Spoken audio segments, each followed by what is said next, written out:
Hi everyone, this is Fong Lee. I've been a mortgage underwriter for over 2 decades. In my career, I've reviewed over 10,000 loans. And one of the things that shock most veterans, even myself, because I'm a U.S. Marine veteran, has been the funding fee. Today, I want to talk about the funding fee, break it down, stick to the end, because I will have a ChatGPT prompt that you can use and you can compare different types of loans that can be helpful and useful for your journey on home ownership. Let's get started. I remember the first time I came across this fee. I was reviewing a loan application and there was an additional 2.15% tacked onto the loan amount. We're talking about $8,600 on a $400,000 home. I mean, you can imagine my surprise, and I'm sure many are shocked as well when they come across this. Why this cost? So imagine you find your dream home, $400,000 sales price, and you decided to use the VA loan to finance your home. Then you discover, okay, I want to buy it for $400,000. I'm going to do zero down. It's going to be a $400,000 loan amount. Then you find out, the VA funding fee is 2.15%. And that's going to be a bit of a shock because now instead of $400,000, your loan amount is going to be $408,600. I have here a screenshot of a mortgage site that I like to recommend in my family, my friends who ask me about how much do I have to pay if I want to buy a house. And I always refer them here because it's relatively easy to use. So I'm going to walk you through it here. As you can see, it's bankrate.com. And what I do is I put in the home price, which is technically the loan amount with Bankrate. Then when I go down, I put 0 here for the down payment. I do a 30-year, unless you're doing a different type of amortization. I add in the rate. And then over here is the principal and interest and the property tax and homeowner's insurance. Now, the great thing about this particular website is once you enter everything in, you're going to press update. And it'll give you a breakdown of what your principal and interest will be. And then also to the right here is the amortization, which is great because then you could see how quickly, if you were to add more to your principal. The other thing I like to talk about is what is the funding fee. I'm going to put a link down below so that you can go directly to the Department of VA website and you can really understand what the VA funding fee is coming directly from the VA themselves. And what they talk about is that the VA funding fee is a one-time payment that veteran service member they pay into this program. And the great thing about the VA funding fee is it pays for itself.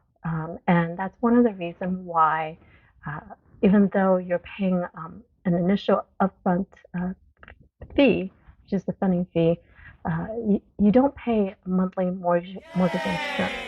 And if you continue to look at this particular website, you're going to see that there is a breakdown of when you do 100% financing, when you actually do 5% or more, or you do 10% or more. The funding fee does differ in those cases. If you're a disabled vet, then you wouldn't pay the funding fee. FHA versus VA, because they both do allow a lower down payment. I bought my home with the VA loan. And of course, at that time, when I first discovered the VA loan, I was really unsure until I did a comparison. Which would be the best type of loan for me. So here, at that time, over a decade ago, there wasn't, of course, no ChatGPT 4. When I tell my family to consider comparing different type of loan types before making the final decision, I'm going to use this prompt right here that I've created. It's been working. I'm going to put the link to my article that I wrote, and it's on LinkedIn. And in my article, I have this particular prompt so that you can cut and paste. So I'm going to run it right now. If it doesn't work, just try to run it again. And I wouldn't suggest having too many variables because it doesn't seem like ChatGPT 4 can analyze that much data all at once. So if you're interested in comparing a conventional loan against an FHA, against a VA, then it's best to just do the two types of loans first and then add the conventional loan parameters to ChatGPT and have it added to your table. So let's see. It's almost done. So here we go. It completed its review and its analysis. It's coming back here. Let me just have to move this there to see the full screen. So what I asked it to do was give me a comparison of an FHA loan at 96.5 LTV versus 100% VA loan versus VA loan with 5% down.